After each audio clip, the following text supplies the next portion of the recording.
박서준은 언제나 이기적인 사람이었다. 그의 관심사는 오직 유리한 거래, 막대한 돈, 그리고 사회적 지위뿐이었다. 어릴 때부터 원하는 것은 무엇이든 손에 넣었고 아버지에게 거절당해 본 적이 없었다. 하지만 어느 날 그의 인생을 송두리째 뒤흔드는 사건이 일어났다. 박서준은 강남의 초고층 오피스 빌딩 25층, 넓은 집무실에 앉아 노트북 화면을 응시하고 있었다. 수십억 원이 오가는 프로젝트가 그의 눈앞에 있었다. 대형 투자자와의 계약은 최종 단계에 이르렀고 서명 전 세부 사항을 확인하는 일만 남아 있었다. 그는 매끄러운 책상 표면을 손으로 쓸며 이익 분배에 관한 조항을 다시 읽었다. 그때 책상 위에서 휴대폰이 진동했다. 박서준은 낯선 번호에 미간을 찌푸렸다. 그는 일에 집중하고 있을 때 특히 사업과 관련해서 방해받는 것을 극도로 싫어했다. 하지만 왠지 이번에는 전화를 받아야 할 것 같은 불길한 예감이 들었다. 박서준입니다. 그는 모니터에서 눈을 떼지 않은 채 무미건조하게 말했다. 박서준 대표님, 김 원장입니다. 수화기 너머의 목소리는 심각했다. 아버님께서 쓰러지셨습니다. 뇌졸중입니다. 최대한 빨리 병원으로 오셔야겠습니다. 박서준은 그 자리에 얼어붙었다. 잘못 들었기를 바라며 눈을 몇 번 깜빡였다. 수많은 생각이 스쳐 지나갔지만 가장 큰 것은 불신이었다. 그의 아버지는 단 한 번도 아픈 적이 없었고 약한 모습을 보인 적도 없었다. 언제나 바위처럼 강하고 흔들림 없는 분이었다. 뇌졸중이라니 뭔가 착오가 있는 거겠지요. 그가 겨우 쥐어짜듯 말했다. 아버지는 그럴 리가 없습니다. 상태가 위중합니다. 의사가 그의 말을 잘랐다. 지금 중환자실에 계십니다. 아버님과 대화를 나누고 싶으시다면 지금 바로 오셔야 합니다. 박서준은 온몸의 피가 차갑게 식는 것을 느꼈다. 이를 악물고 노트북을 닫은 그는 휴대폰을 낚아채 빠른 걸음으로 출구를 향했다. 복도에서 비서인 유나 씨가 그를 맞았다. 대표님, 그녀는 그의 굳은 표정을 보고 말을 시작했다. 유나 씨, 앞으로 이틀간 모든 회의 취소해. 그가 쏘아붙였다. 하지만 1시간 뒤에 중요한 미팅이 상관없어. 그가 날카롭게 말을 끊었다. 아버지가 병원에 실려 가셨어. 유나 씨는 무슨 말을 해야 할지 몰라. 그 자리에 얼어붙었다. 그녀는 이런 박서준을 본 적이 없었다. 평소 그는 계산적이고 침착하며 냉정했다. 하지만 지금 그의 목소리는 떨리고 있었고 두 손은 주먹을 꽉 쥐고 있었다. 박서준은 그녀의 대답을 기다리지 않고 엘리베이터로 향했다. 문이 닫히자마자 그는 손바닥으로 얼굴을 쓸어내리며 마음을 다잡으려 애썼다. 속에서는 감정이 들끓었지만 무너질 수는 없었다. 아버지, 아직 너무 젊으시잖아요. 이러시면 안 됩니다. 그가 속삭였다. 주차장으로 나온 박서준은 검은색 제네시스에 올라타 힘껏 문을 닫았다. 시동을 걸고 가속 페달을 밟아 고속도로로 진입했다. 주변의 차들도 신호등도 그의 눈에 들어오지 않았다. 그의 생각은 오직 하나, 제 시간에 도착해야 한다는 것뿐이었다. 어떻게 이런 일이? 분명 괜찮으셨는데. 어린 시절의 기억들이 눈앞에 스쳐 지나갔다. 아버지는 언제나 그의 우상이었다. 엄격하고 강했지만 공정한 분이었다. 아버지는 그에게 나약함은 박씨 집안에 어울리지 않으며 성공은 위험을 감수할 줄 아는 자에게 찾아오고 인생에서 가장 중요한 것은 돈과 권력이라고 가르쳤다. 박서준은 그 가르침을 신조로 삼고 자랐고 이제 그것은 그의 본질이 되었다. 박서준은 병원으로 뛰어들어갔다. 심장이 미친 듯이 뛰었다. 복도에는 소독약 냄새가 진동했고 공기는 긴장감으로 가득했다. 그는 접수처로 빠르게 다가갔다. 김 원장님, 어디 계십니까? 그가 간호사에게 물었다. 기다리고 계십니다, 대표님. 여자는 복도 끝에 있는 문을 가리켰다. 박서준은 몇 걸음 만에 원장실에 도착했고 의사는 이미 그를 기다리고 있었다. 대표님, 안타깝지만 상태가 매우 좋지 않습니다. 의사가 조용히 말했다. 시간이 얼마 남지 않은 것 같습니다. 박서준은 목에 걸린 덩어리를 삼키며 고개를 끄덕였다. 허락을 기다리지 않고 병실로 들어갔다. 침대에는 그의 아버지가 누워 있었다. 창백하고 쇠약한 모습으로 각종 의료기기에 둘러싸여 있었다. 언제나 천하무적처럼 보였던 아버지가 지금은 너무나 연약해 보였다. 아버지, 아직은 안 돼요. 제발. 박서준은 침대로 다가가 아버지의 차가운 손을 잡고 흐릿한 눈을 들여다보았다. 내가 할 말이 있다. 아버지가 힘겹게 입을 열었다. 아버지, 아무 말 마세요. 기운을 차리셔야죠. 제발, 살아남기 위해 싸우세요. 박서준의 목소리는 떨렸지만 아버지는 말을 이었다. 민지. 그 이름은 박서준의 머릿속에서 메아리 쳤다. 속이 뒤집히는 것 같았다. 김민지. 그가 한때 사랑했던 유일한 여자. 그녀는 어디로 사라졌을까? 왜 아버지는 지금 그녀의 이름을 말하는 걸까? 나와 내 어머니가 너에게 정말 큰 죄를 지었다. 박민혁 회장이 간신히 속삭였다.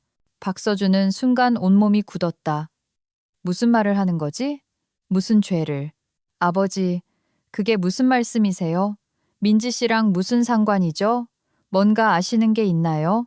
하지만 그가 답을 듣기도 전에 기계들이 요란하게 울리기 시작했고 의료진이 병실로 들이닥쳤다. 나가주셔야 합니다, 대표님. 간호사가 그를 문 쪽으로 밀며 단호하게 말했다. 안 돼요. 알아야 합니다. 그가 저항하려 했지만 문은 그의 얼굴 앞에서 쾅 닫혔다. 시간은 고통스럽게 흘러갔다. 그는 복도를 서성이며 문틈의 좁은 유리창으로 안을 들여다보려 애썼다. 마침내 문이 열리고 김 원장이 나왔다. 저희는 최선을 다했습니다. 박서준은 그 자리에 멈춰 섰다. 시간이 멈춘 듯 했다. 가슴속으로 얼음장 같은 냉기가 퍼져나갔다. 아니야. 그가 속삭였다. 그는 천천히 벽에 기댄 의자에 주저앉아 바닥을 응시했다. 머릿속에서는 수천 개의 질문이 맥박처럼 뛰었다. 왜 아버지는 민지를 언급했을까? 무슨 말을 하려던 걸까? 그리고 부모님은 대체 무슨 잘못을 저질렀다는 것인가? 그때 복도에서 또각거리는 하이힐 소리가 들려왔다. 여보, 아버님은 어떠세요? 연락받고 왔어요. 아내 최수진이 빠르게 말하며 남편의 얼굴을 살폈다. 돌아가셨어. 박서준이 대답하자 아내는 그를 껴안았다. 정신을 차린 박서준은 의자에서 일어나 병원 복도를 따라 천천히 걷기 시작했다. 옆에서는 아내 수진이 계속해서 무언가 말을 걸었지만 박서준의 귀에는 아무것도 들리지 않았다. 그들은 차에 올라 집으로 향했다. 박서준은 천천히 넥타이를 풀며 긴장을 늦추려 했지만 마음의 무게는 조금도 가벼워지지 않았다. 하루가 온통 안개 속 같았다. 병원 복도, 의사의 차가운 표정, 그리고 뇌리에 박힌 아버지의 마지막 말. 민지, 나와 네 어머니가 너에게 정말 큰 죄를 지었다. 그는 서재로 들어가 위스키 잔을 채우고 의자에 몸을 기댔다. 머릿속에는 추억이 스쳐 지나갔다. 민지, 그녀의 웃는 눈, 따뜻한 손, 심장을 틱게 하던 목소리. 그녀는 그의 안에서 차가운 계산 이상의 무언가를 일깨울 줄 아는 사람이었다. 그는 그녀를 무한히 사랑했지만 어느 날 그녀는 흔적도 없이 그의 삶에서 사라졌다. 젠장! 그가 뜨거운 술을 한 모금 삼키며 나지막이 내뱉었다. 문이 살짝 열리고 아내 수진이 서재로 들어왔다. 그녀의 하이힐이 대리석 바닥 위에서 자신감 있는 리듬으로 또각거렸다. 박서준은 돌아보지도 않았다. 그녀가 온 것을 알고 있었다. 여보, 괜찮아요? 그녀의 목소리는 부드러웠지만 진정한 동정심은 느껴지지 않았다. 박서준은 짜증을 느끼며 위스키 잔을 꽉 쥐었다. 그는 아내의 걱정이 연기라는 것을 잘 알고 있었다. 아버지를 잃은 사람처럼 보이겠지. 그가 지친 목소리로 대답했다. 수지는 그의 맞은편에 앉아 그의 어깨에 손을 얹었다. 그는 뿌리치고 싶었지만 그러지 않았다. 정말 안 됐어요. 그런데 아버님 집은 이제 어떻게 되는 거예요? 박서준은 자신의 귀를 의심하며 고개를 돌렸다. 아버지를 장사 지내기도 전에 그녀는 벌써 부동산을 생각하고 있었다. 그는 천천히 잔을 내려놓고 그녀의 눈을 똑바로 쳐다봤다. 수진 씨, 제정신이야? 그의 목소리는 예상보다 날카롭고 크게 울렸다. 지금은 그런 생각 좀 안 할 수 없어? 내가 당신을 아는 동안 당신은 항상 사람보다 돈이 먼저였지. 여기서 나가줘. 혼자 생각할 시간을 좀 줘. 그녀는 이런 분노의 폭발을 예상하지 못한 듯 눈을 깜빡였다. 입술이 살짝 떨렸지만 그녀는 논쟁하지 않았다. 그저 등을 꼿꼿이 세우고 조용히 서재를 나갔고 박서준은 홀로 남겨졌다. 그는 다시 위스키를 따랐지만 더 이상 마시고 싶지 않았다. 생각은 다시 민지에게로 돌아갔다. 왜 아버지는 죽기 전에 그녀를 떠올렸을까? 그녀가 그의 가족과 무슨 관련이 있을까? 그리고 왜 어머니도 연루되어 있다는 것일까? 박서준은 휴대폰을 꺼내 연락처에서 민지의 가장 친한 친구였던 지은의 옛 번호를 빠르게 찾았다. 오랫동안 전화해보지 않았지만 오늘은 스스로를 멈출 수 없었다. 신호음이 한 번, 두 번, 세 번 울렸다. 서준 씨? 지은의 목소리는 놀라움과 불신으로 가득했다. 우리 얘기 좀 해야겠어요. 그가 단호하게 말했다. 중요한 일입니다. 수화기 너머로 침묵이 흘렀다. 그리고 깊은 한숨 소리가 들렸다. 나한테 할 말 없는 거 알잖아요. 민지 씨와 우리 가족에 관한 일이에요. 답을 들어야겠어요. 지은은 다시 침묵했다. 그녀의 숨소리에서 망설임이 느껴졌다. 내가 아는 건 다 말했잖아요. 그녀가 마침내 대답했다. 더 해줄 말이 없어요, 서준 씨. 그는 전화를 끊고 의자 등받이에 몸을 기댔다. 수년이 지나도록 그는 단 하나의 답도 얻지 못했다. 다음 날 내내 박서준은 무거운 생각에 잠겨 서재에서 시간을 보냈다. 잔에 담긴 위스키는 거의 줄지 않았다. 손에 들고 있었지만 한 모금도 마시지 않았다. 민지에 대한 생각은 그를 떠나지 않았고 잠시라도 잊어보려 했던 일조차 아무런 위안이 되지 못했다. 눈앞에는 과거의 순간들이 계속해서 떠올랐다. 그녀의 미소, 웃음소리, 그의 손가락을 꼭 쥐던 손, 그리고 아무런 설명도 작별 인사도 없이 갑작스럽게 사라져버린 그녀. 문 밖에서 노크 소리가 들렸지만 박서준은 대답하지 않았다. 잠시 후 문이 열리고 수진이 조용히 들어와 문을 닫았다. 하루 종일 여기만 있네요, 여보. 그녀가 문틀에 기대어 말했다. 좀 쉬어야죠. 아버지 장례식을 준비해야 해. 그가 그녀 쪽은 쳐다보지도 않고 몸이 건조하게 대답했다. 알아요. 하지만 당신 아무것도 안 먹고 잠도 못 잤잖아요. 박서준은 짜증을 억누르며 이를 악물었다. 수진 씨, 또 아버님 집이나 유산 얘기를 하러 온 거라면 그냥 바로 나가죠. 여자는 불만스럽게 한숨을 쉬며 다가왔다. 당신이 걱정돼서 그래요. 건강 해치지 않았으면 좋겠어요. 난 괜찮아. 아니, 안 괜찮아요. 그녀는 책상을 돌아 그의 어깨에 손을 얹었다. 난 당신 아내예요, 서준 씨. 내가 돕게 해줘요. 그는 조용히 주먹을 쥐었다. 그 걱정은 가식적으로 들렸다. 그는 오래전부터 수진의 진심을 믿지 않았다. 당신이 뭘 할 수 있는데? 그가 조용히 말했다. 그냥 나 혼자 있게 해줘. 수진은 얼굴을 찌푸렸지만 아무 말도 하지 않았다. 잠시 후 그녀는 돌아서서 문을 큰 소리로 닫고 서재를 나갔다. 박서준은 눈을 감고 다시 생각에 잠겼다. 장례식을 준비하는 것이 지금 그가 통제할 수 있는 유일한 일이었다. 그는 휴대폰을 열어 장례식장 목록을 훑어보기 시작했다. 그는 누구도 보고 싶지 않았고 누구의 목소리도 듣고 싶지 않았다. 하루는 끝없이 길게 느껴졌고 공허함으로 가득 찼다. 내일이면 아버지는 땅에 묻힐 텐데 그는 여전히 질문에 대한 답을 얻지 못했다. 그날은 잿빛 구름이 무거운 담요처럼 낮게 드리워진 흐린 날이었다. 날씨는 좋은 징조를 보이지 않았고 그 자체로 상징적인 의미가 있었다. 박서준은 아버지의 무덤 옆에 서 있었다. 그의 시선은 허공을 향해 있었다. 슬픔을 느끼지는 않았지만 마치 그의 삶이 그날을 기점으로 이전과 이후로 나뉜 것처럼 깊은 공허함이 자리 잡고 있었다.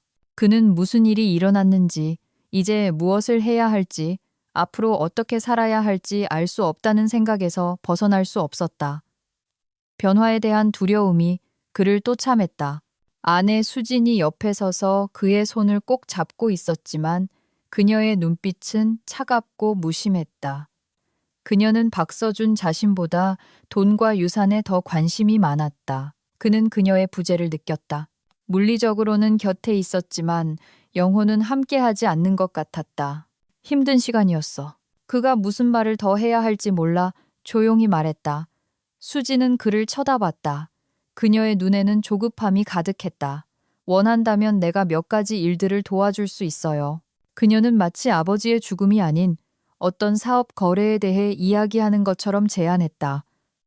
박 회장님 돌아가시고 처리해야 할 일이 많다는 거 알잖아요. 시간, 돈. 왜 당신은 항상 돈만 생각해? 박서준이 아내를 보며 속삭였다. 여보, 돈이 모든 걸 해결하니까요.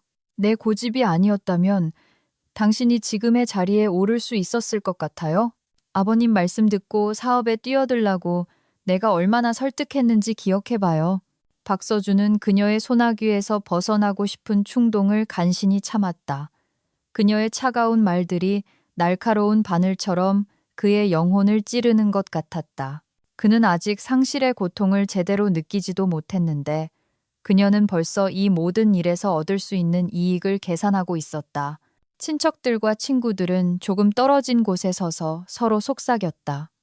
한때 그들 삶의 일부였던 아버지의 오랜 동료들, 나이 든 사람들은 이제 낯설게만 보였다. 박서준은 누구와도 이야기하고 싶지 않았다. 가슴 속에서 불안감이 커지는 것을 느꼈다. 아버지의 무덤, 그가 남긴 마지막 말, 이 모든 것이 그의 마음속에 둥지를 틀고 평화를 주지 않았다. 박서준은 의식에 집중하려 했지만 그것조차 무언가 잘못되었다는 느낌을 떨쳐내는데 도움이 되지 않았다. 식이 끝나고 사람들이 묘지를 떠나기 시작했을 때 박서준은 돌아섰다. 그의 시선이 주위를 훑었다. 그는 떠날 준비가 되어 있었지만 무언가가 그의 발걸음을 멈추게 했다. 그때 그는 멀리 나무 옆 한 구석에 서 있는 한 인형을 보았다. 검은 상복에 검은 스카프를 두른 여인이 미동도 없이 서 있었다. 그녀는 마치 그의 시선을 기다린 것처럼 움직이지 않았다. 그녀의 자세, 그녀의 모습, 모든 것이 익숙하게 느껴졌지만 박서준은 그 이유를 알 수 없었다. 그는 그녀의 얼굴을 보려고 애썼지만 그녀는 검은 선글라스를 끼고 있었다. 그는 심장박동이 빨라지는 것을 느꼈다. 누군가 자신을 지켜보고 있는 것 같은 이상한 느낌이었다. 서준 씨, 저 사람 누구예요? 수진이 그의 팔을 더 세게 잡으며 물었다. 그녀는 그의 시선을 따라가며 그의 주의가 누구에게 쏠려 있는지 알아내려 했다. 그는 시선을 그녀에게로 돌렸지만 불안감은 사라지지 않았다. 아무도 아니야. 그냥 헛것을 본 것 같아. 그가 대답했지만 그의 목소리는 설득력이 없었다. 그는 다시 그쪽을 쳐다봤지만 이미 아무도 없었다. 그 인형은 연기처럼 사라졌다. 하지만 그의 마음속 무언가가 평온을 되찾지 못하게 했다. 그는 다시 주위를 둘러보며 그런 실루엣이 더 이상 없는지 확인했다. 확실해요? 그녀의 목소리는 경계심이 가득했지만 박서준은 그녀의 말투에서 걱정보다는 자신의 계획에 위협이 되는 것이 없는지 확인하려는 의도를 느꼈다. 그냥 헛것을 봤어. 그가 다시 말했지만 내면의 불안은 가시지 않았다. 그는 그 순간이 우연이 아니라는 것을 알았다. 그의 삶에서 너무나 많은 것들이 불분명해졌다. 답을 얻지 못한 질문이 너무 많았다. 무슨 말이라도 좀 해봐요. 수지는 분명히 조급해 보였다. 그녀는 다시 그의 손을 잡았고 그는 그녀의 손가락이 강철 반지처럼 조여오는 것을 느꼈다. 아무것도 아니야. 그냥 중요하지 않아. 그가 재빨리 대답했지만 그녀의 시선은 그를 침묵하게 만들었다. 그는 그녀가 자신의 말을 믿지 않는다는 것을 알았고 그것이 그를 짜증나게 했다. 왜 그녀는 항상 그의 감정을 의심해야만 했을까? 그들이 차로 향할 때 박서준은 그 여인이 누구였는지 알고 싶다는 생각에 사로잡혔지만 마음속 무언가가 그 문제를 파고드는 것을 거부했다. 당신 불안해 보여요. 수진이 묻는 것이 아니라 단정하는 듯한 표정으로 말했다. 그냥 장례식이잖아요, 서준 씨. 다 괜찮을 거예요. 사업 관련 서류들 준비하고 일 처리해야 하는 거 잊지 않았죠? 박서준은 한숨을 쉬며 시선을 수평선에 고정했다.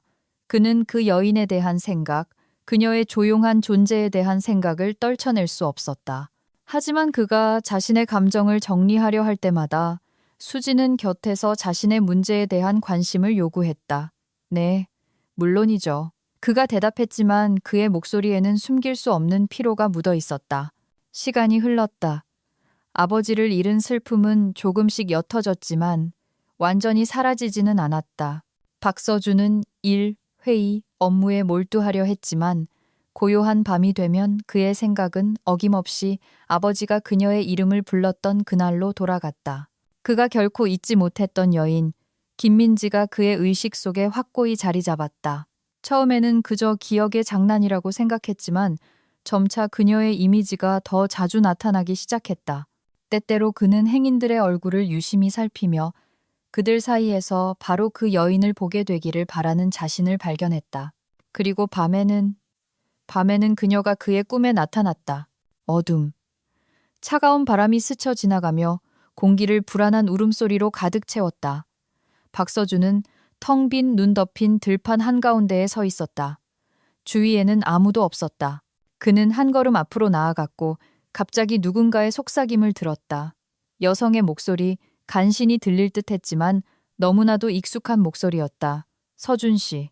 그는 급히 돌아섰다. 그의 뒤에는 검은 상복에 스카프를 두른 여인이 서 있었다. 그녀의 얼굴은 그림자에 가려져 있었지만 박서준의 심장은 가슴속에서 격렬하게 뛰기 시작했다. 그는 그녀를 아는 것 같았다. 누구세요?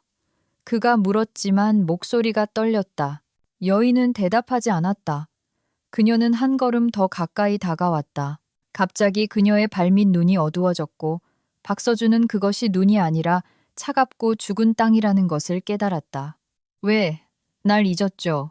그녀의 목소리는 더 크고 날카로워졌다. 박서준은 뒷걸음질 쳤고 갑자기 땅이 갈라지기 시작했다. 그 아래에서 손들이 뻗어나왔다. 그것들은 그의 다리와 팔을 붙잡고 아래로 끌어당겼다. 안 돼! 그가 벗어나려 발버둥치며 소리쳤다. 여인이 바로 앞까지 다가왔고 마지막 순간 박서준은 그녀의 얼굴을 보았다.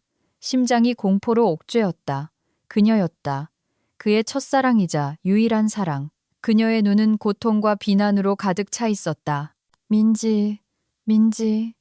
그리고 다음 순간 어둠이 그를 삼켰다. 박서준은 거친 숨을 몰아쉬며 침대에서 벌떡 일어났다. 온몸은 땀으로 젖어 있었고 심장은 마라톤을 뛴 것처럼 격렬하게 뛰었다. 방은 어두웠다. 어이, 서준 씨. 옆에서 졸린 목소리에 수진이 들려왔다. 그녀는 다른 쪽으로 돌아 누우며 게으르게 그의 어깨에 손을 얹었다. 악몽 꿨어요? 응. 그가 진정하려 애쓰며 숨을 내쉬었다. 걱정 말고 자요. 그녀는 하품을 하고는 알아들을 수 없는 말을 중얼거리더니 금세 다시 잠이 들었다. 박서준은 손으로 얼굴을 쓸어내리며 잠의 잔재를 떨쳐내려 했지만 공포감은 사라지지 않았다. 그는 더 이상 잠을 잘 수 없었다. 조용히 침대에서 일어나 트레이닝복과 티셔츠를 입고 운동화를 신고 밖으로 나갔다. 밤 공기는 차가웠지만 상쾌했다. 그는 헤드폰으로 음악을 틀고 달리기 시작했다. 한 걸음 한 걸음. 신체적인 노력이 불안한 생각들로부터 그를 해방시켜 주기를 바랐다. 하지만 꿈속의 여인 이미지는 사라지지 않았다. 잊으려 할수록 그 이미지는 더욱 선명하게 의식 속에 파고들었다. 달리기를 마친 후 박서준은 집으로 돌아왔지만 불안감은 그를 떠나지 않았다. 그는 오랫동안 샤워기 아래 서서 따뜻한 물이 긴장을 씻어내리게 두었지만 꿈에 대한 기억은 끈질기게 돌아왔다. 식당으로 내려가자 수진이 이미 식탁에 앉아 여유롭게 커피를 마시고 있는 것이 보였다. 그녀는 마치 완벽한 아침을 시작한 것처럼 상쾌하고 단정해 보였다. 박서준은 말없이 커피를 따르고 맞은편에 앉았다. 그들 사이의 침묵은 숨막힐 듯했다. 그는 그녀의 시선을 느꼈지만 눈을 들지 않았다. 그러나 침묵은 오래가지 않았다. 여보, 근데 민지 씨가 누구예요? 수진이 갑자기 커피를 스푼으로 무심하게 저으며 물었다. 박서준은 그 자리에 얼어붙었다. 귓가에서 윙하는 소리가 났고 그의 손가락이 떨리면서 들고 있던 나이프가 접시 위로 쨍그랑 소리를 내며 떨어졌다. 그는 천천히 아내에게로 고개를 들었다. 뭐라고? 그의 목소리는 이상하게 메마르게 들렸다. 김민지 씨요. 그녀가 그의 얼굴을 유심히 살피며 차분하게 반복했다. 당신, 꿈에서 그 이름을 몇 번이나 외쳤어요. 박서준은 태연한 표정을 유지하려 애쓰며 턱을 굳혔다. 심장은 미친 듯이 뛰었지만 불안한 기색을 보일 수는 없었다. 무슨 소리야? 그가 약간 놀란 듯한 어조로 말했다. 그냥 헛소리를 좀 했나 보지. 수지는 눈을 가늘게 뜨고 커피를 한 모금 더 마신 뒤 가벼운 조소를 띠며 말했다. 헛소리라고요? 당신 그냥 중얼거린 게 아니에요. 서준 씨. 당신은 말 그대로 그녀를 불렀어요. 그 억양 절박하게 들렸다고요. 박서준은 천천히 숨을 내쉬고 몸을 숙여 나이프를 집었다. 그의 손은 더 이상 떨리지 않았지만 속은 긴장으로 꽉 조여졌다. 당신이 잘못 들었겠지. 그가 평온한 목소리로 말했다. 그냥 우연히 나온 이름일 뿐이야. 꿈 내용도 기억 안 나. 수지는 피식 웃었다. 정말요? 그녀는 스푼을 받침 접시에 내려놓았다. 이상하네요. 그냥 우연히 나온 이름이라기엔 내가 그 이름을 말했을 때 당신 표정이 너무 충격받은 것 같았는데 박서준은 불쾌감이 솟구치는 것을 느꼈다. 그녀는 항상 통찰력이 예리했지만 지금은 이 대화를 더 깊이 파고들게 내버려 둘 수 없었다. 그는 시계를 힐끗 보고는 갑자기 자리에서 일어났다. 나 가봐야 해. 그가 그녀의 시선을 피하며 말했다. 오늘 중요한 회의가 있어. 수지는 고개를 끄덕였지만 그녀의 눈에는 차가운 흥미가 서려 있었다. 물론이죠, 여보. 하지만 혹시라도 민지 씨가 누군지 기억나면 나한테도 말해줘요. 궁금하니까. 박서준은 주먹을 꽉 쥐었지만 아무 대답도 하지 않았다. 돌아서서 식당을 나서는 그의 등 뒤로 그녀의 불타는 듯한 시선이 느껴졌다. 몇 분 후 박서준은 차에 앉았지만 사무실로 향하는 대신 묘지 쪽으로 차를 돌렸다. 생각이 뒤엉키고 심장은 평소보다 빠르게 뛰었다. 수진의 입에서 나온 그 이름이 머릿속을 떠나지 않았다. 민지. 그는 오랜 침묵 끝에 그 이름을 맛보듯 속삭였다. 묘지는 조용했고 오직 바람만이 낙엽을 가지고 놀고 있었다. 아버지의 무덤으로 다가가던 박서준은 갑자기 작은 인형을 발견했다. 5살쯤 되어 보이는 아이가 쪼그리고 앉아 묘비를 살펴보고 있었다. 박서준은 미간을 찌푸렸다. 이 아이는 누구지? 아이가 고개를 들더니 조용히 속삭였다. 죄송해요. 그냥 할아버지를 뵈러 왔어요. 박서준의 눈앞의 세상이 흔들리는 것 같았다. 할아버지? 그의 목소리가 살짝 떨렸다. 누가 여기가 내 할아버지라고 말해줬니? 엄마요. 아이가 시선을 피하지 않고 솔직하게 대답했다. 내 엄마 이름이 뭔데? 박서준의 숨이 가빠졌다. 민지요. 아이가 미소 지었다. 엄마는 아주 예뻐요. 박서준은 발밑의 땅이 꺼지는 것 같았다. 밤새 그를 괴롭혔던 그 이름이 이제 이 아이와 함께 다시 한번 그의 의식을 꿰뚫었다. 민지라고? 그가 잘못 듣지 않았는지 확인하려 되물었다. 제 이름은 하준이에요. 아저씨는 이름이 뭐예요? 아이의 눈에는 순수한 어린아이의 호기심이 담겨 있었다. 박서준의 입술은 저절로 그 이름을 형성했지만 생각은 다른 곳에 있었다. 내 엄마는 지금 어디 있니?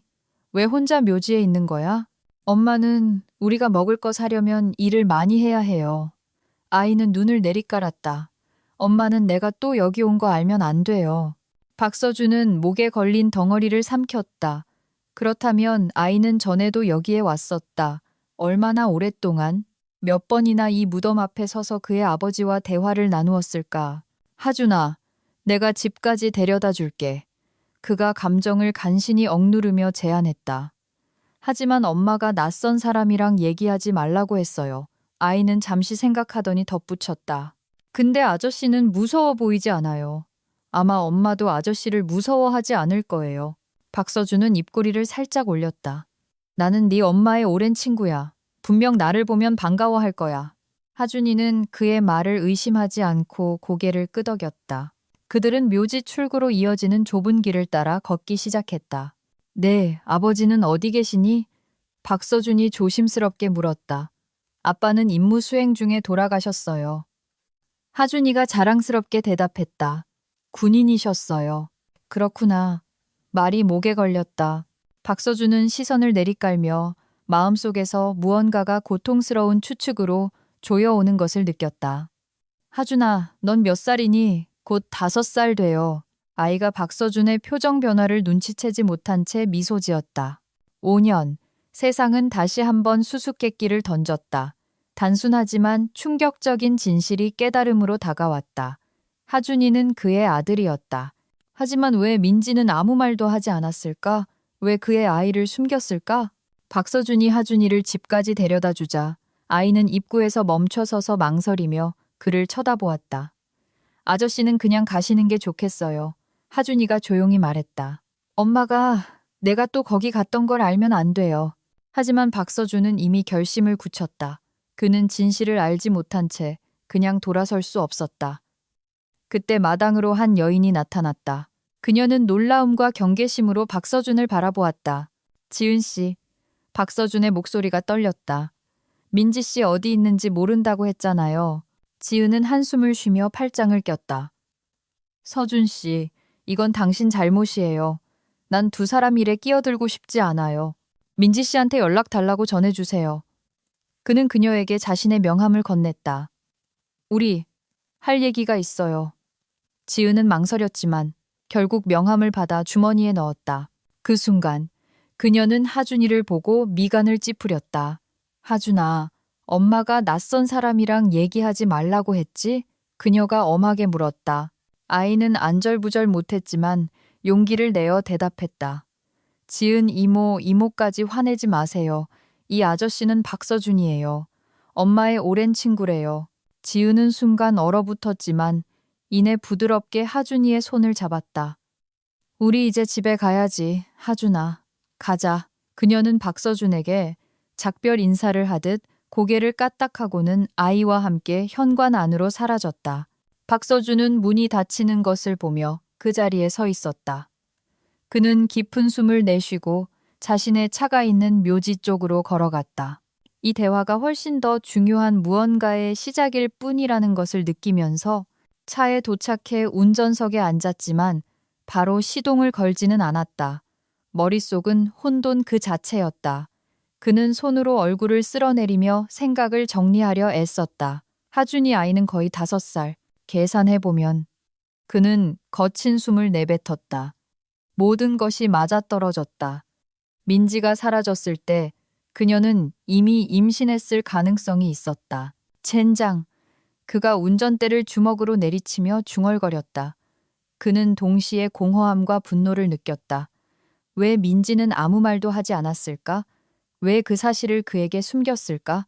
왜 지은은 그녀가 어디 있는지 모른다고 거짓말을 했을까? 박서준은 이 질문들에 대한 답을 오직 민지 자신에게서만 얻을 수 있다는 것을 깨달았다. 휴대폰이 울리며 그의 생각의 흐름을 끊었다. 화면에는 아내 수진의 이름이 떠 있었다. 박서준은 이를 악물었다. 지금 아내와 통화할 기분이 아니었다. 하지만 전화는 끈질기게 계속 울렸다. 여보세요. 그가 평온한 목소리를 내려고 애쓰며 대답했다. 서준 씨, 어디에요? 회의는 이미 끝났어요. 당신은 거기 없었고요. 무슨 일이에요? 그녀의 목소리는 짜증이 섞여 있었다. 급한 일이 생겼어. 그가 짧게 대답했다. 무슨 급한 일인데요, 서준 씨? 당신 또 이상해지고 있어요. 아버님 장례 치른 지 얼마 되지도 않았는데 이제는 어디론가 사라져버리고 나 이런 거 마음에 안 들어요. 박서준은 눈을 감고 짜증을 억누르려 애썼다. 수진 씨, 내 일은 내가 알아서 할게. 나중에 얘기하자. 아니요, 난 이런 대우받는 거 싫어요. 그녀가 쏘아붙였다. 하지만 그는 이미 전화를 끊었다. 그는 시동을 걸고 텅 빈 거리를 달렸다. 하준이에 대한 생각이 그를 놓아주지 않았다. 아이가 웃던 모습, 엄마에 대해 자랑스럽게 말하던 모습이 떠올랐다. 그리고 그 이름, 민지.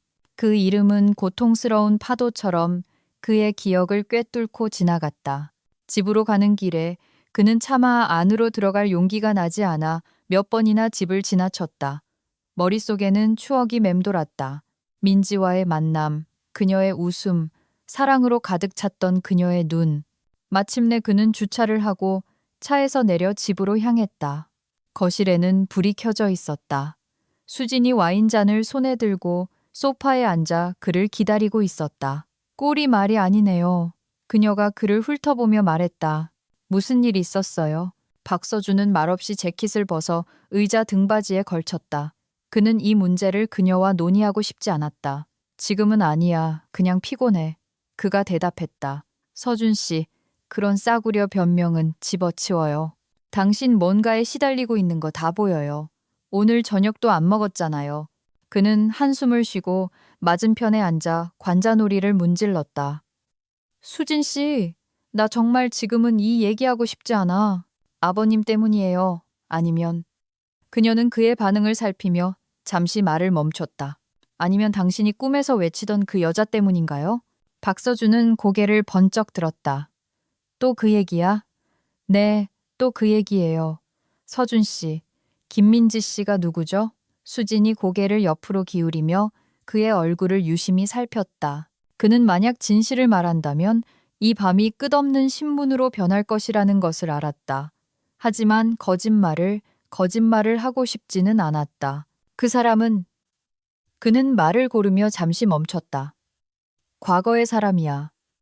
수지는 피식 웃으며 와인을 한 모금 마셨다. 당신 반응을 보니 그녀는 아직도 당신 머릿속에 있나 보네. 그래서 누구냐고? 박서준은 자리에서 일어났다. 나 자러 갈래. 도망가요, 서준 씨. 도망가. 그녀가 그의 등 뒤로 쏘아붙였지만 그는 돌아보지도 않았다. 밤새 박서준은 천장을 바라보며 뒤척였다. 그는 더 이상 자신의 과거를 무시할 수 없다는 것을 깨달았다. 민지, 하준이. 그는 진실을 알아야만 했다. 그것이 아무리 힘들지라도. 한편 민지는 일을 마치고 집으로 돌아왔다.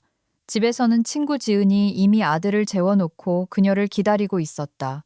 지은아, 정말 고마워. 네가 자주 도와줘서 얼마나 힘이 되는지 몰라. 민지가 친구를 껴안으며 말했다. 됐어. 너 나와서 앉아. 내가 진짜 엄청난 얘기해줄게. 지은이 다른 찻잔에 차를 따르며 말했다. 무슨 일인데? 민지가 긴장했다. 상상도 못할 걸. 오늘 가게에서 집으로 돌아오는데 내 아들이 웬 남자랑 입구 앞에 서 있는 거야. 지은이 이야기를 시작했다. 세상에, 내가 걔한테 몇 번을 말했는데 내일 단단히 혼나야겠어.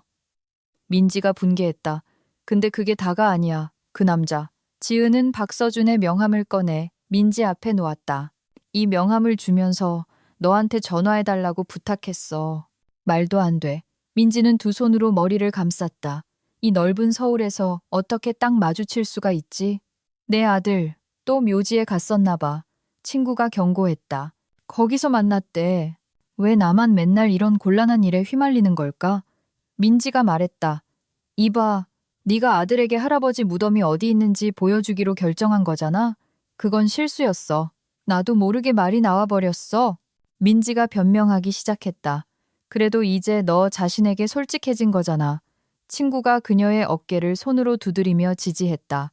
서준 씨랑은 어떻게 할 생각이야? 혹시 진실을 말해줄 거야? 그는 아무 잘못 없잖아. 모르겠어. 너무 오랜 시간이 흘렀어. 과거를 들추고 싶지 않아. 어휴, 나중에 후회하지나 마. 다음 날, 박서준은 일부러 민지와 하준이가 사는 집으로 향했다.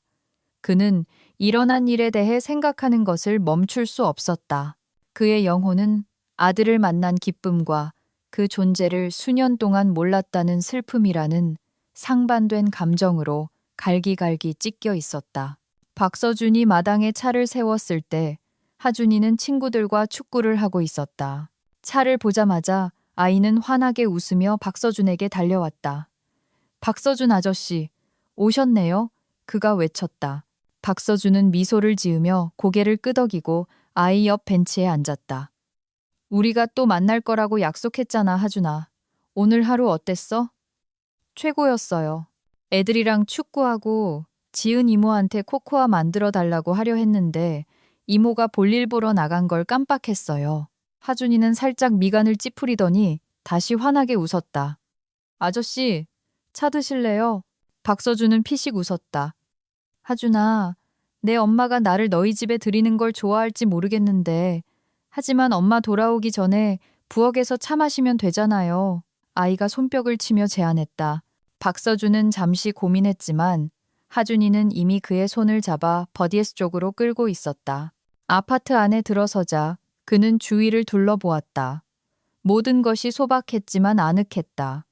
하준이는 그를 부엌 식탁에 앉히고 찬장에서 컵을 꺼내 주전자를 올렸다. 차 끓일 줄 알아? 박서준이 놀라 물었다. 물론이죠. 지은 이모가 가르쳐줬어요.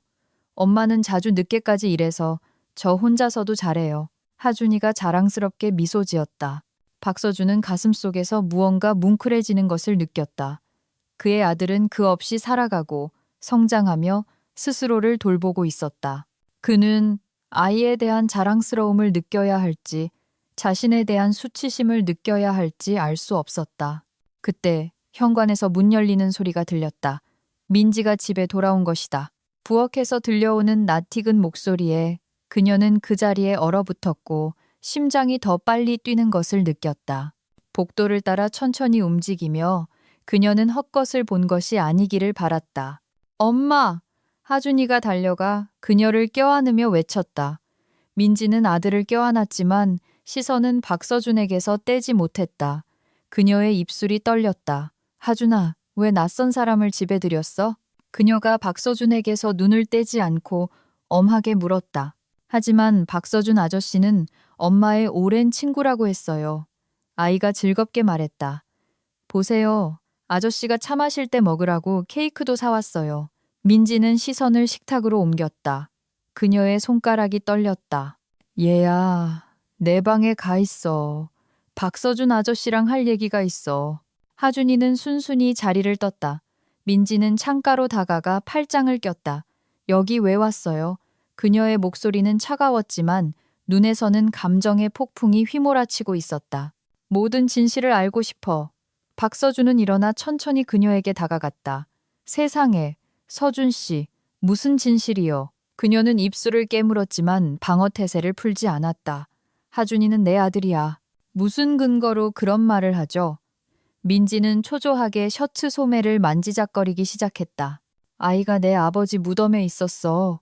거기가 자기 할아버지 묘라고 말했고. 박서준은 그녀의 반응 하나하나를 놓치지 않고 지켜보았다. 내가 거기 가지 말라고 했는데 당신이 오해한 거예요. 근처에 우리 아버지 묘도 있거든요. 하준이가 헷갈렸나 봐요. 내가 그 말을 믿을 거라고 진심으로 생각해? 박서준의 목소리가 단호해졌다. 우리 할 얘기 없어. 가요, 서준 씨. 박서준은 말없이 그녀를 바라보다가 갑자기 자신도 모르게 더 가까이 다가가 그녀의 얼굴을 두 손으로 감싸고 입술을 향해 몸을 기울였다. 민지는 순간 얼어붙었다. 심장이 미친 듯이 뛰었지만 그녀는 그를 밀어내지 않았다. 박서준의 입술은 그녀의 기억 속에 있던 것처럼 따뜻했다. 갑자기 감정의 파도가 그녀를 덮쳤고 그녀는 그를 거칠게 밀어내며 한 걸음 물러섰다. 내가 얼마나 오랫동안 당신을 찾았는지 알아? 박서준이 그녀의 눈을 들여다보며 속삭였다. 네. 민지는 씁쓸하게 비웃었다. 당신 부모님이, 당신 친구, 최수진이 내가 임신했을 때 나를 때린 건 말 안 해줬나 보네. 박서준은 창백해졌다. 뭐라고? 그들은 어떤 대가를 치르더라도 나를 없애고 싶어 했어. 돈을 주면서 꺼지라고 제안했고 돈으로 모든 걸 해결할 수 없다는 걸 깨달았을 때 최수진이 나섰지. 민지는 초조하게 주먹을 쥐었다. 늦은 저녁 도서관에서 돌아오는데 그녀가 친구들과 함께 나를 기다리고 있었어. 그녀는 말을 멈췄지만 박서준은 이미 무슨 일이 일어났는지 짐작할 수 있었다. 그는 몸서리를 쳤다. 병원에서 당신 부모님은 내가 임신한 걸 알고는 아이를 지우라며 돈을 주러 왔었어. 하지만 난 떠났지. 박서준은 그녀의 손을 잡으려 했지만 그녀는 뿌리쳤다. 민지, 난 몰랐어. 우리 인생에서 사라져줘. 그녀의 목소리는 분노와 고통으로 떨렸다. 다시는 나타나지 마. 만약 우리를 계속 따라다닌다면 경찰에 신고할 거야. 하지만 하준이는 내 아들이고 나도 아이 인생에 참여하고 싶어. 민지, 그는 그녀의 고통의 깊이를 깨달으며 말을 삼켰다. 나는 지난 세월 동안 단 한 번도 당신을 사랑하지 않은 적이 없어. 당신이 어떤 일을 겪었는지 몰랐어. 모든 걸 바로잡을 기회를 줘. 민지는 오랫동안 그를 바라보았다. 그녀의 눈에는 고통, 분노, 두려움, 그리고 그 외에 무언가가 읽혔다. 박서준이 놓치고 싶지 않은 무언가가. 하준이가 부엌으로 들어왔다. 그의 눈은 호기심으로 반짝였다. 그는 박서준을 그리고 엄마를 번갈아 쳐다보며 무언가를 깨달으려는 듯 했다. 그의 머릿속에서는 이전까지 흩어져 있던 퍼즐 조각들이 맞춰지고 있었다. 엄마, 박서준 아저씨가 내 아빠예요? 그의 목소리는 설렘으로 떨렸다. 민지는 얼어붙었고 심장이 더욱 세차게 뛰었다. 그녀는 박서준을 그리고 아들을 번갈아 보았다. 그를 보호하고 싶었지만 이제는 진실을 숨길 의미가 없었다. 그래, 우리 아가. 그녀가 아들에게 한 걸음 다가가며 속삭였다. 만세, 나 아빠 생겼다. 하준이는 달려가 박서준에게 안겼고 그는 아들을 번쩍 들어 품에 꼭 안았다. 민지는 눈물을 감추며 돌아섰다. 땅이 발밑에서 꺼지는 것 같았다. 그녀는 수년 동안 이 진실로부터 하준이를 지켜왔다. 박서준이 언젠가 그녀의 마음을 산산조각 냈던 것처럼 아들의 마음도 그렇게 만들까봐 두려웠다. 약속할게. 내가 모든 걸 바로잡을게. 박서준이 민지의 눈을 똑바로 보며 조용히 말했다. 그의 목소리에는 진심이 담겨 있었다. 그녀는 어깨 너머로 그를 쳐다보았다. 바로잡는다고? 그게 무슨 의미인지는 알아? 그녀의 목소리는 씁쓸함으로 가득했다. 그건 그냥 아이 인생에 나타나서 안녕, 내가 내 아빠야 라고 말하는 게 아니야. 책임감, 꾸준함, 지지가 필요해. 알아. 박서준이 하준이를 놓지 않은 채 고개를 끄덕였다. 나 준비됐어. 준비됐다고? 민지는 고개를 저으며 피식 웃었다. 내가 혼자 아이를 키우는 동안 당신은 어디 있었는데? 아이가 약이 필요할 때, 아플 때, 밤에 올 때 당신은 어디 있었냐고? 박서준은 이를 악물었다. 그는 할 말이 없었다. 시간을 되돌릴 수는 없었지만 이제 모든 것이 달라질 것이라는 것을 증명하려고 노력할 수는 있었다. 그 어떤 것도 되돌릴 수 없다는 거 알아. 그가 마침내 말했다. 하지만 적어도 노력하게 해줘. 하준이는 대화의 의미를 완전히 이해하지 못한 채 그들을 번갈아 쳐다보았다. 엄마, 나 아빠 생긴 거 안 기뻐? 그가 조용히 물었다. 민지는 눈을 감았다. 어떻게 아들에게 이것을 거절할 수 있을까? 나는 그냥 네가 상처받을까 봐 두려워, 아가. 그녀가 고백했다. 나 상처 안 받을 거야. 하준이가 그녀를 껴안았다. 정말이야, 엄마. 나 정말 오랫동안 아빠를 꿈꿔왔어. 우리 그냥 한번 해보면 안 돼? 그녀의 가슴이 고통으로 조여왔다. 그녀는 언젠가 이런 일이 일어날 것이라는 것을 알았지만 박서준이 다시 사라질까 봐 두려웠다. 좋아. 그녀가 마침내 말했다. 하지만 만약 네가 단 한 번이라도 이 아이의 마음에 상처를 준다면 난 절대 용서하지 않을 거야, 서준 씨. 그는 고개를 끄덕였다. 나 안 떠나, 민지. 당신 곁에서도 하준이 곁에서도. 아이는 미소를 지었고 어른들의 반응을 기다리지 않고 갑자기 박서준의 손을 잡았다. 아빠, 나한테 진짜 어른처럼 축구하는 거 가르쳐 줄 거예요? 물론이지, 아들. 박서준이 따뜻하게 대답했고 그 말에 민지의 심장이 쉬는 듯했다. 그녀는 이제 모든 것이 변할 것이라는 것을 깨달았다. 하지만 어느 방향으로 변할지는 오직 시간만이 말해줄 것이었다. 박서준이 집에 돌아왔을 때 공기 중에는 긴장감이 감돌았다. 아내 수지는 무언가 불길한 낌새를 챈 듯 경계심 가득한 눈으로 문 앞에서 그를 맞았다. 그녀의 완벽한 웨이브 머리는 단정하게 정돈되어 있었고 입술은 굳게 다물려 있었다. 어디 있었어요? 그녀가 팔짱을 끼고 물었다. 박서준은 말없이 그녀를 지나쳐 재킷을 의자에 던지고 거실로 향했다. 그의 얼굴은 굳어 있었고 주먹은 꽉 쥐어져 있었으며 눈에서는 폭풍이 휘몰아치고 있었다. 당신이 그런 쓰레기인 줄은 몰랐어. 그가 그녀를 얼음장 같은 시선으로 쳐다보며 이를 악물고 말했다. 수지는 그 자리에 얼어붙었다가 이내 어처구니 없는 농담을 들은 것처럼 웃음을 터뜨렸다. 말 조심해요. 그리고 대체 무슨 소리를 하는 거예요? 그녀의 목소리는 떨렸지만 평정을 유지하려 애썼다. 김민지 씨 폭행 사건 말이야.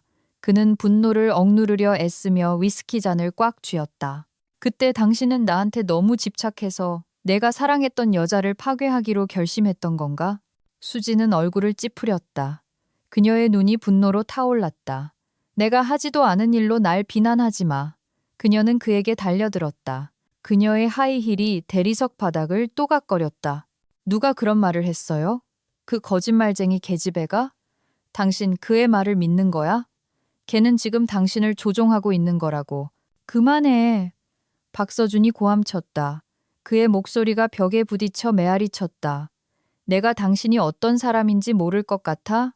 난 당신과 함께 살았지만 당신이 그런 저열한 짓을 할 수 있는 사람인 줄은 꿈에도 몰랐어. 수지는 더 가까이 다가섰다. 그녀의 얼굴이 창백해졌다. 서준 씨, 그럼 이제 어쩔 건데요? 그녀의 목소리가 작아졌다. 눈가에 두려움이 스쳤다. 내 집에서 나갈 시간, 1시간 주지. 그의 말은 칼날처럼 날카로웠다. 당신 나한테 이럴 수 없어. 그녀가 소리쳤다. 하지만 박서준은 꿈쩍도 하지 않았다.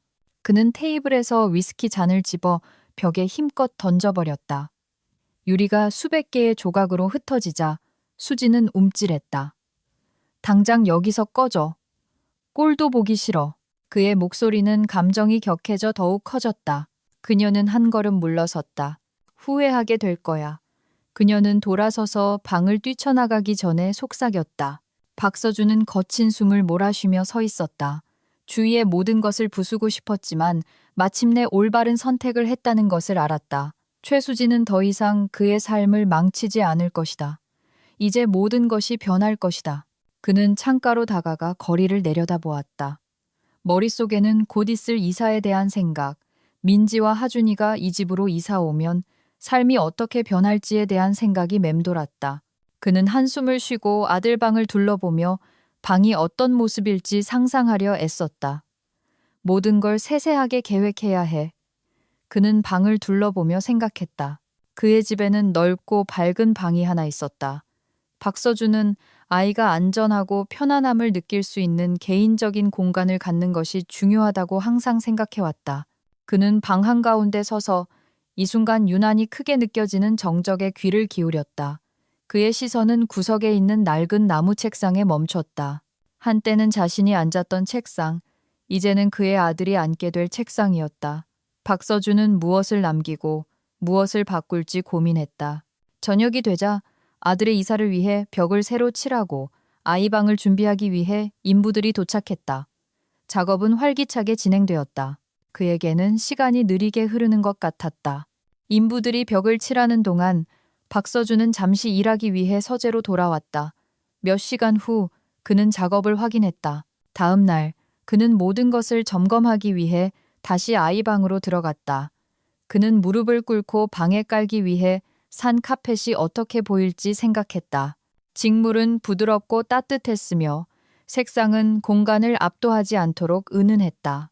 박서준은 일어나 자신의 키높이에서 방을 둘러보고 하준이가 장난감과 책을 들고 이 방으로 들어오는 모습을 상상하며 마침내 모든 것이 잘 될 것이라는 것을 깨달았다. 나중에 박서준은 아들에게 가장 필요한 물건들을 사기 위해 가게로 갔다.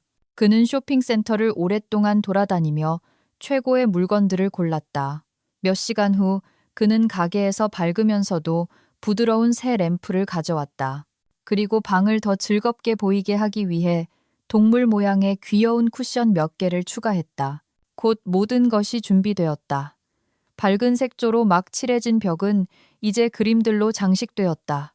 구석에는 장난감과 책을 위한 작은 선반이 놓여 있었다. 선반 하나에는 하준이가 가장 좋아하는 장난감인 공룡 피규어들이 놓여 있었다. 모든 것이 끝났을 때 박서준은 한 걸음 물러서서 다시 방을 둘러보았다. 이제 방이 훨씬 더 마음에 들었다. 박서준은 안도의 한숨을 깊게 내쉬었다. 그는 하준이를 기다리는 것이 아늑한 아이방뿐만 아니라 많은 사랑과 지지라는 것을 알았다. 내일은 새로운 날이 밝을 것이고 그와 함께 그들의 삶의 새로운 장이 시작될 것이다. 박서준은 집 문 앞에 서서 불안하게 발을 동동 구르는 민지와 하준이를 바라보았다. 그는 한 걸음 앞으로 나아가 그들 앞에 문을 활짝 열었다. 집에 온 걸 환영해. 그의 목소리는 온기로 가득했다. 하준이가 가장 먼저 문턱을 넘었다. 그리고 주위를 둘러보았다. 그는 감탄하며 휘파람을 불고는 빛나는 눈으로 엄마를 돌아보았다. 엄마, 봤어요? 여기 엄청 큰 계단이 있어요. 샹들리에는 성에 있는 것 같아요. 민지는 아들이 마치 작은 탐험가처럼 집안을 뛰어다니는 모습을 보며 희미하게 미소 지었다. 마음에 드니... 아가? 박서준이 다정하게 물었다. 네, 아주 많이요. 하준이가 기쁘게 고개를 끄덕였다. 아빠, 나도 내 방이 생겨요? 박서준은 그 말에 가슴속에서 무언가 뭉클해지는 것을 느꼈다. 아빠, 그는 이 순간을 오랫동안 꿈꿔왔다. 물론이지, 하준아. 지금 바로 보여줄까? 네. 아이가 그의 손을 잡아 끌었다. 두 사람 먼저 올라가요. 나는 짐 좀 정리하고 있을게요. 민지가 그들을 바라보며 옅은 미소를 띠고 말했다. 박서준은 하준이를 데리고 긴 복도를 걸어갔고 마침내 하준이의 방이라는 나무 팻말이 걸린 문 앞에 멈춰 섰다. 와, 아이는 눈을 동그랗게 떴다. 이거 진짜 내 방이에요? 내 방이야, 아가. 여기서 내가 하고 싶은 건 뭐든지 할 수 있어. 박서준이 미소 지었다. 하준이는 문을 활짝 열고 감탄하며 숨을 헐떡였다. 방 안에는 그가 꿈꿀 수 있었던 모든 것이 있었다. 파란색 침대보가 덮인 큰 침대, 책과 장난감이 있는 선반, 그리고 창가에는 책상이 있었다. 이건 나한테 일어난 일 중에 최고예요. 아이는 침대로 달려가 그 위로 뛰어올랐다. 박서준은 하준이가 행복으로 빛나는 모습을 보며 옆에 앉았다. 우리 이제 진짜 가족이 되는 거죠, 그렇죠? 하준이가 조용히 물었다. 그래, 아가. 우리는 크고 튼튼한 가족이 될 거야. 박서준은 아들을 껴안고 머리를 쓰다듬었다. 그들이 아래층으로 내려왔을 때 민지는 이미 거실에 앉아 있었다. 찻잔을 손에 꼭 쥔 채 그녀는 박서준을 올려다보았다. 이 모든 거 고마워요. 그녀의 목소리는 거의 들리지 않았다. 민지, 이것만은 알아줬으면 해. 당신은 더 이상 혼자가 아니야. 당신도 하준이도 당신들은 내 가족이야. 그녀는 감정을 억누르려 애쓰며 입술을 굳게 다물었다. 그는 그녀 옆에 앉아 그녀의 손을 잡고 부드럽게 쥐었다. 난 항상 이 순간을 꿈꿔왔어. 그가 속삭였다. 나도요. 민지가 더 가까이 몸을 기울이며 대답했다. 그들의 입술은 오랫동안 기다려온 사랑과 미래에 대한 희망으로 가득 찬 부드러운 입맞춤으로 만났다.